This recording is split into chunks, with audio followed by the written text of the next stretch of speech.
Bienvenidos al taller. Les habla Juan Luis Rendón y con Ernesto García tendremos el gusto de seguir conversando acerca de la pedagogía, la escuela y sus retos. Ernesto, el día de hoy estamos completando nuestra primera docena de programas y vamos a hablar un poquito de eso, de contar. Ya te vas a dar cuenta cómo, porque quiero que el programa de hoy pensemos directamente a la hora de conversar en esa población que ha estado tan cercana a nuestro proyecto, que son los docentes de matemáticas. Pero antes que nada, y con el saludo, te invito a que nos cuentes por encimita de qué se trata esa publicación que estamos estrenando en nuestro sitio web pedagogialibertaria.org, que se titula El caos como objeto de enseñanza. Bueno, primero muchas gracias por la pregunta sobre esa publicación, que es lo más reciente. Esa publicación en sí misma es un proyecto, es una propuesta para que emprendamos un camino. No es ni mucho menos un reporte de experiencias. Todo el que quiera, el concepto kantiano de actualizarse es sintonizar la propia, la filosofía particular de cada quien con las exigencias y pulsaciones de la época. Entonces, todos los que quieran acompañarnos en ese andar de actualización que estoy proponiéndole a los equipos docentes del Gimnasio Internacional y del Colegio Aire Libre en Colegio Campestre Aire Libre en Santuario. Esos dos equipos vamos a hacer un experimento de actualización como equipos docentes. Y a todos los individuos y o a los equipos que quieran montarse en esa aventura, porque es eso, es una aventura, no sabemos cómo nos va a salir.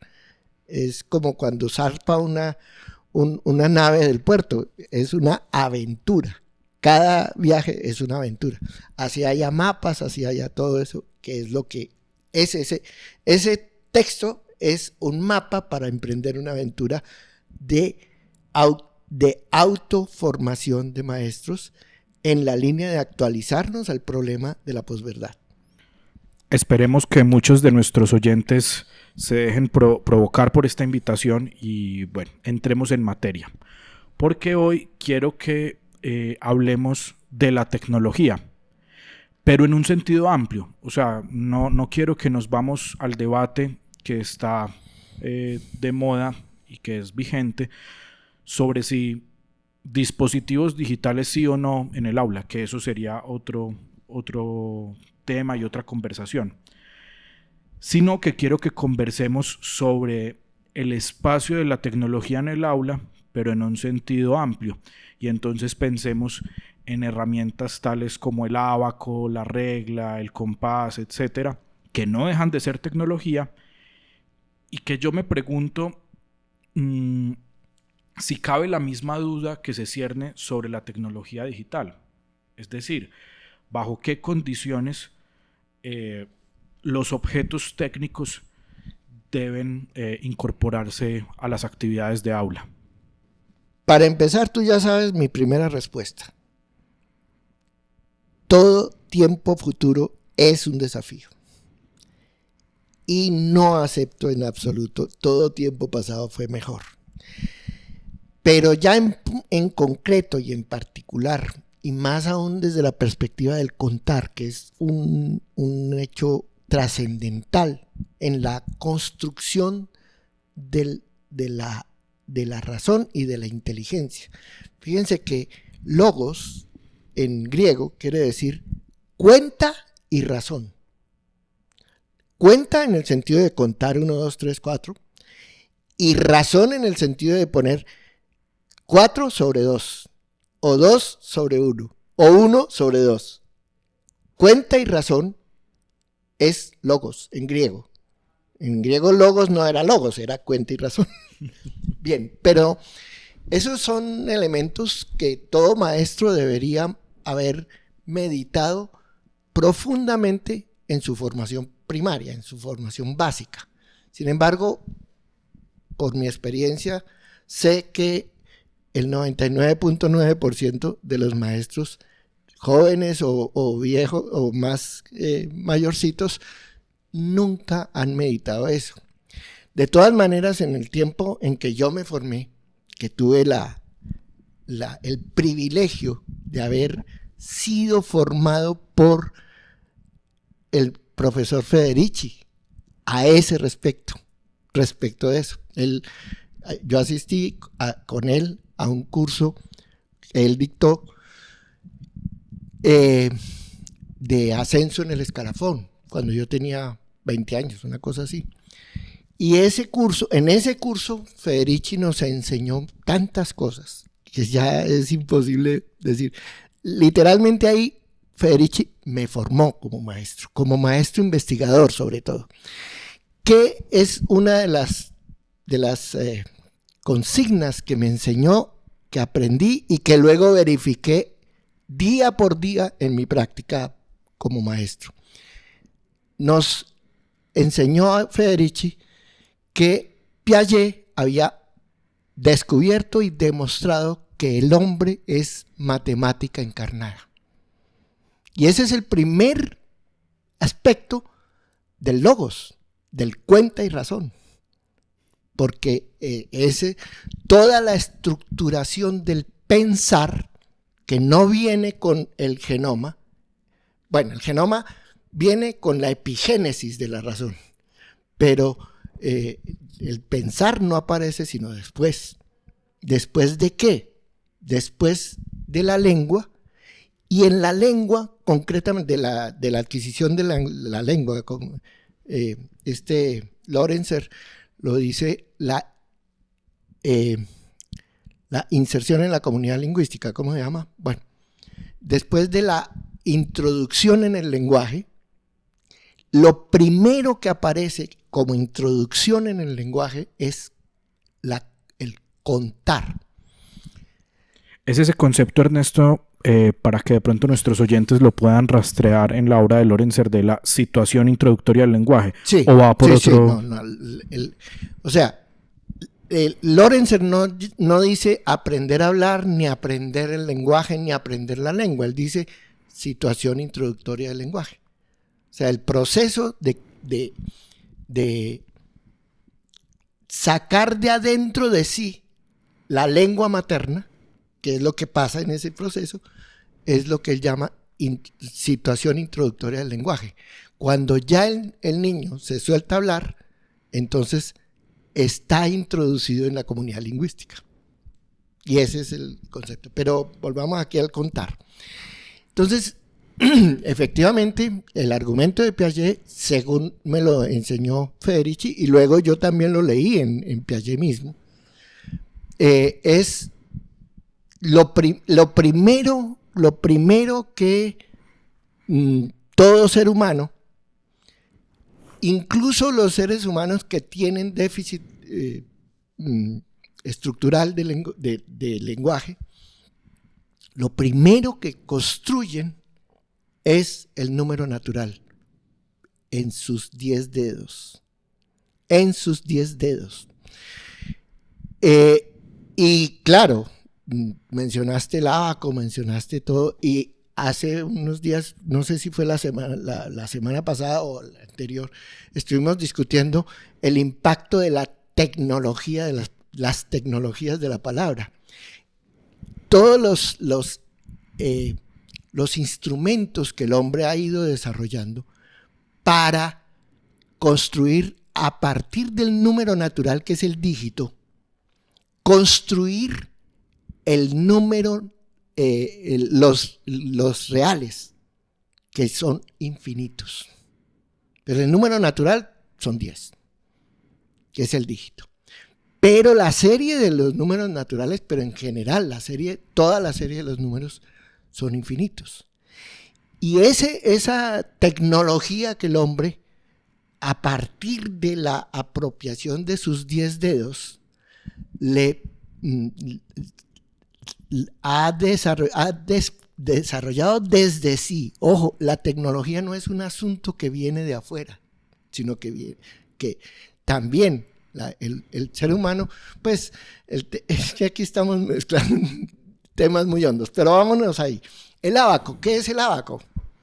El ábaco es un maravilloso invento, muy reciente comparativamente hablando, porque lo primero que aparece antes de que aparezcan las lenguas naturales, como parte de las lenguas originarias, y ya se sabe, no es que exista una lengua natural, no existe el lenguaje adámico, no, existen las lenguas. Cada comunidad, cada banda de cazadores y recolectores, digámoslo así, 30, 40 personas, tienen su propia lengua.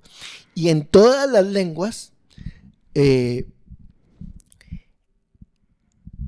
se desarrolla a partir de una tecnología elemental que empieza por ser un adorno, que todos los investigadores han encontrado, que son las cuentas. Las cuentas. Entonces, tienes un collar con 10 conchas o son 7 y entonces eso le das significado. Son tecnologías de contar. Y entonces, bueno, de ahí para adelante todo sigue. Es infinito. Y uno de los... planteabas, hoy día la discusión es, le dejo sacar la calculadora hoy día ya es el smartphone, le dejo sacarle el pastel para que haga las cuentas en el examen. Pero entonces no se me adelante porque yo quiero picar por este lado. Entonces, por lo que le entiendo, si el maestro arbitrariamente, que no tiene por qué ser arbitraria una palabra mala, arbitrariamente decide que los niños no pueden usar el ábaco, pues los niños se lo inventan. Es como en otro plano de las discusiones. Usted como papá puede ser muy ateo y no enseñarle a los niños Dios, se lo inventan.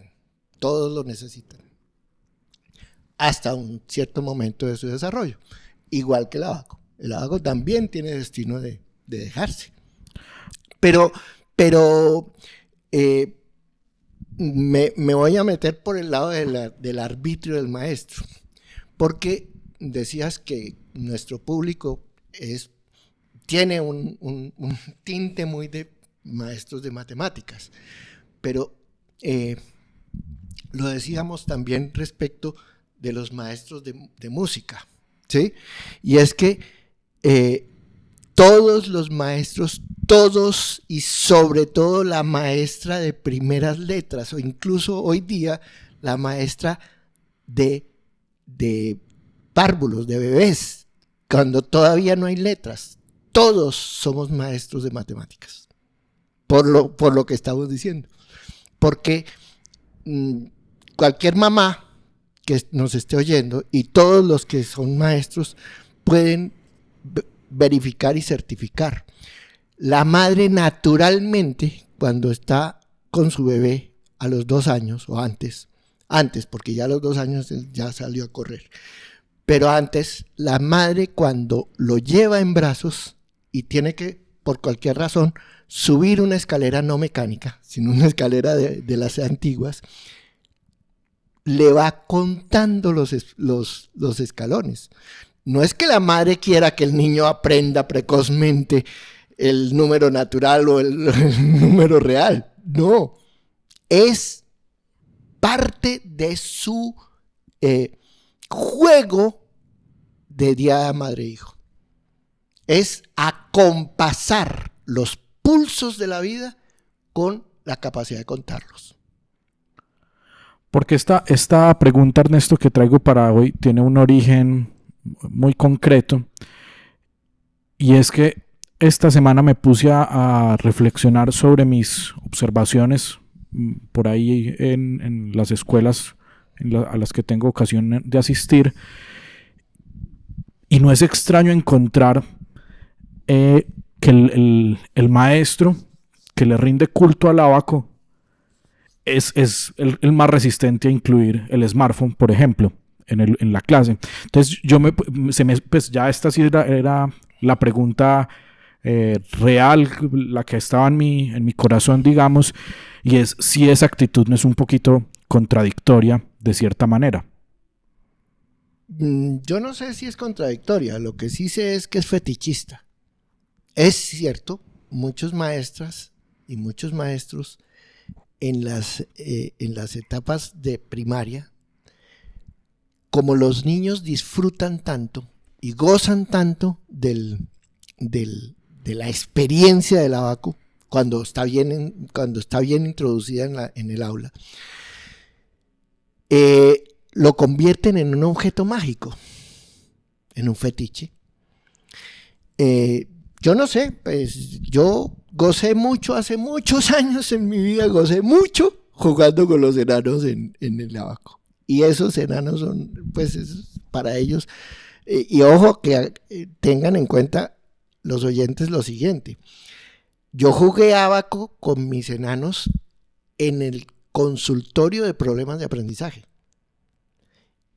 Cuando un nené que viene justamente quebrado por el coco de las matemáticas consigue reconciliarse con sus dedos a través del maravilloso invento del abaco, literalmente lo que uno puede verificar y comprobar es que es un alma que se liberó de una cadena, ¿cierto?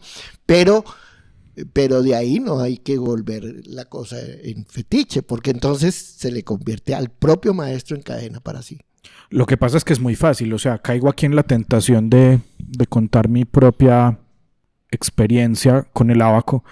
Cuando yo fui a entrar, supongo que a transición o a primero de primaria, no estoy seguro, pues mis papás muy juiciosos compraron los útiles escolares desde, yo qué sé, mitad de diciembre.